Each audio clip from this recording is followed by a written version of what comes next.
It is the night of January 31st, 1918. In the icy, dark waters off the coast of Scotland, aboard the submarine K-14, the crew is rocked by an impact of unprecedented violence. It wasn't a torpedo, nor a mine. It was their own sister submarine, K-22, which had rammed them in the impenetrable darkness. K-14 is crippled, with a gash in its hull, adrift in the treacherous currents of the Firth of Forth. The frigid water begins to seep in. Suddenly, through wisps of fog, the officer on watch on the bridge sees something that chills his blood. They are not enemy ships. They are colossal silhouettes, profiles of steel giants approaching at a suicidal speed. They are the dreadnoughts of their own fleet, 25,000-ton monsters sailing at 21 knots, oblivious to the catastrophe unfolding right in their path. The orders are absolute, burned into the mind of every officer. Total radio silence so as not to alert German U-boats. There is no way to warn them. No way to scream into the darkness that they are about to crush their own men. The officer can only watch, paralyzed with horror, as the massive bow of their own flagship, HMS Inflexible, emerges from the fog like the blade of a guillotine aimed directly at them. They are about to be wiped off the map by their own navy. To understand how the world's most powerful fleet reached this point of self-destruction, we must go back to the genesis of a weapon as brilliant as it was cursed. At the height of the First World War, the British Royal Navy faced a strategic stalemate. Its Grand Fleet, a collection of the most formidable dreadnoughts ever built, kept the German high seas fleet bottled up in its ports. But the Germans had a weapon that was changing the rules of the game: the U-boat, the submarine. British submarines were small, slow, and short-ranged, incapable of keeping pace with the surface fleet. This created a critical vulnerability. If the two great fleets were to meet for the decisive battle, the British dreadnoughts would be alone, without the submarine protection that could ambush and decimate the enemy battle line. From this need, a radical idea was born. A vision that blurred the lines between the surface predator and the hunter of the depths. The concept of the fleet submarine. The idea was to build a submarine that was not a lone wolf, but part of the pack. A submarine fast enough, large enough, and powerful enough to sail alongside the dreadnoughts, maintain their cruising speed of over 20 knots, and then dive at the crucial moment to unleash hell on the unsuspecting enemy. On paper, it was a revolutionary weapon, a paradigm shift that promised absolute naval supremacy. And the embodiment of this dream was the K-class. When they were introduced, the K-class submarines were technological marvels. They were the largest and fastest submarines in the world, over 100 meters in length. But their true secret, and their downfall, lay in their propulsion system. To achieve the required speeds, they couldn't rely on conventional diesel engines. They needed the raw power of steam. They were equipped with 2 oil-fired boilers and steam turbines that generated 10,000 horsepower, allowing them to reach a staggering surface speed of 24 knots. They were faster than many destroyers. They were heavily armed with 8 torpedo tubes and deck guns. They were, in theory, the perfect weapon. But perfection in design often turns into a nightmare in reality. The K-class was a tragic prodigy, a brilliant athlete with a fatal flaw in its heart. The decision to put a steam power plant inside a sealed submarine hull was a pact with the devil. Inside, the conditions were hellish. Temperatures in the engine room regularly exceeded 37 degrees Celsius. The air was thick, humid, and smelled of hot oil and metal. They were complex and temperamental beasts, requiring a highly skilled crew to keep them operational. The real danger, however, manifested in a submarine's most fundamental act: diving. To operate the steam turbines, the K-class submarines had 2 large funnels on deck, along with huge ventilation ducts to feed air to the boilers. Before diving, all of this had to be hermetically sealed. It was a slow and laborious process that, in the best of cases, took 5 minutes. 5 minutes in which the submarine was a wounded whale on the surface, completely vulnerable to enemy fire. A single failure in one of the dozens of seals, and the ocean would rush in, taking the submarine and its 60 crewmen to the bottom. Their record in trials and early service was a litany of disasters and near misses. K-13 sank on its sea trials, killing 32 men. Others suffered fires, explosions, and collisions. They quickly earned a sinister nickname among the sailors forced to man them: the Calamity class.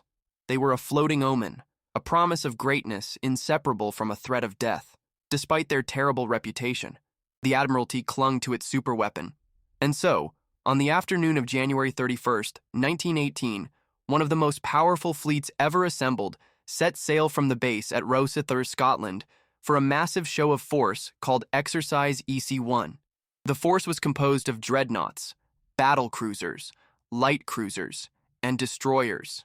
At the head of this formidable armada, divided into two flotillas, sailed 13 of the cursed K-class submarines. Their mission was to act as the vanguard, the spearhead of the Grand Fleet. As the sun set and a dense fog began to envelop the coast, the fleet sailed in close formation, at high speed, and under strict radio silence.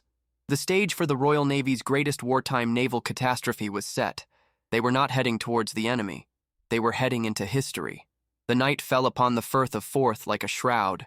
The fleet, with nearly 40 warships, was sailing blind, relying solely on the compass, the stopwatch eye, and a blind faith that each ship would maintain its exact position. Military doctrine demanded order, precision, and speed. But chaos always finds a crack to slip through. And that night, the crack appeared in the form of a small mechanical failure. Shortly after 6:30 in the evening, the submarine K-22, sailing in the 13th Submarine Flotilla, suffered a jammed rudder. It suddenly veered sharply to port, out of the line of formation and into the path of its companions. The submarine following it, K-14, reacted instinctively, turning to avoid a collision. But in the darkness and confusion, K-14 overcorrected its course and, with a metallic crash that echoed in the night, collided violently with K-22, the submarine that had started the problem. The first act of the tragedy had concluded. Two Calamity-class submarines were now disabled, entangled in the darkness, with heavy damage and directly in the path of the 5th Battle Squadron, a phalanx of dreadnoughts approaching at 21 knots. The lookouts on the bridges of the crippled submarines could only watch helplessly as the navigation lights of the steel giants materialized in the fog. The radio silence, designed to protect them from the enemy, had become their death sentence. The chain reaction began, a domino effect of steel and panic. The 12th Submarine Flotilla, sailing ahead, saw the lights of a minesweeper that had unexpectedly crossed their path and veered sharply to avoid it. This maneuver threw their formation into disarray and set them on a collision course with the 13th Flotilla coming up from behind, already mired in its own chaos. The geometry of the disaster was being completed. The battlecruiser, HMS Inflexible, one of the most powerful ships in the fleet, was the first of the giants to arrive at the scene of the first accident. With no time to react, its armored bow struck K-22, inflicting even more damage and causing the crew to brace for the end. Miraculously, the submarine withstood the impact, but it was now completely adrift. The Inflexible, barely feeling the blow, continued on its way, oblivious to the carnage it left in its wake. Panic began to spread like a virus through the fleet. The ships following the Inflexible veered sharply to avoid the crippled submarines, breaking formation and turning military order into a blind stampede. HMS Fearless, a light cruiser leading the 12th Flotilla, suddenly came upon the submarine K-17, which had turned to avoid the other boats. There was no time for shouts or sirens. The sharp bow of the Fearless struck K-17 just forward of the conning tower, tearing its hull open like a can. The North Sea water, at near freezing temperatures, poured into the submarine with uncontrollable fury. K-17 sank in just 8 minutes. Most of its crew were trapped in a steel tomb. Only 9 men managed to escape and cling to debris on the surface, their cries drowned out by the noise of the passing fleet. Death had already claimed its first victims, and the night had barely begun. The chaos reached its peak, a crescendo of errors and bad luck that defied logic. In the midst of the confusion, with ships turning in all directions, the 13th Flotilla was sailing directly into the disaster zone. The captain of the submarine K-4, seeing the damaged and drifting cruiser, Fearless, stopped his vessel to assess the situation. A fatal decision. Behind him, his sister sub, K-6, was forced to turn sharply to avoid the wreckage of K-17. As it corrected its course, it found K-4, stopped and motionless, directly in its path. K6, at full speed, plowed into K4 amidships, literally cutting it in two. There were no survivors. The 56 men on board died the instant their world was torn apart. K4 sank so quickly there wasn't even time to scream, but the chain of destruction didn't stop there. K7, following closely behind K6, couldn't avoid the wreckage of K4 and also collided with it, suffering heavy damage to its bow. In the span of 75 minutes, the Royal Navy, without a single enemy ship within hundreds of miles, had achieved a feat of destruction that any German admiral would have envied. Two of its most advanced submarines, K4 and K17, lay on the seabed. Four other submarines, K6, K7, K14, and K22, were severely damaged. The light cruiser HMS Fearless had its bow smashed in. And most tragically of all, more than 100 British sailors were dead or dying in the freezing waters. The exercise to demonstrate the fleet's power had turned into a self-inflicted slaughterhouse. The Calamity class had lived up to its name in the most spectacular and horrific way possible. As news of the disaster's scale spread by radio to the surviving ships, the chaos of collisions was replaced by a frantic and disorganized rescue operation. The destroyers escorting the fleet, seeing the flares and hearing the underwater explosions of K4 as it imploded, thought they were under attack by German U-boats. Following protocol, they began dropping depth charges, adding an unspeakable terror to the experience of the survivors fighting for their lives in the water. They were being hunted by their own rescuers. At dawn, the fleet, or what was left of it, limped back into the port of Rosyth. The site was desolate. One by one, the damaged ships entered the harbor, their bows crushed and their crews in a state of shock. The silence that hung over the port was heavier than the morning fog. There were no cheers for a successful mission. Only the grim tally of the dead and the overwhelming sense of shame. The final count was 104 men lost, a butchery without a battle, a defeat without an enemy. The news reached the Admiralty in London, where it was met not just with horror, but with institutional panic. The war was at a critical point. Morale on the home front was fragile. The revelation that the Royal Navy had inflicted more damage on its own fleet in one night than the German Navy had in months would be a devastating blow. It would be a humiliation of epic proportions, a propaganda gift to the enemy. And so, a drastic and ruthless decision was made. The Official Secrets Act was invoked. All survivors, from admirals to ordinary seamen, were summoned and ordered, under threat of court-martial and prison, never to speak of what had happened that night. They were told to forget the Battle of May Island, an ironic name for a one-sided massacre. The records of the Court of Inquiry were classified top secret and buried in the government's deepest archives. Officially, the disaster had never happened. The families of the 104 dead men received telegrams tersely informing them that their loved ones had died on service, with no further details. They were denied the truth, denied closure. For decades, the Battle of May Island faded from official history and became a legend, a ghost story whispered in naval circles.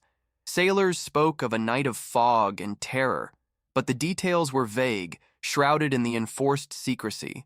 The truth remained buried, an invisible monument to technological arrogance and the rigidity of a military doctrine that left no room for human or mechanical error.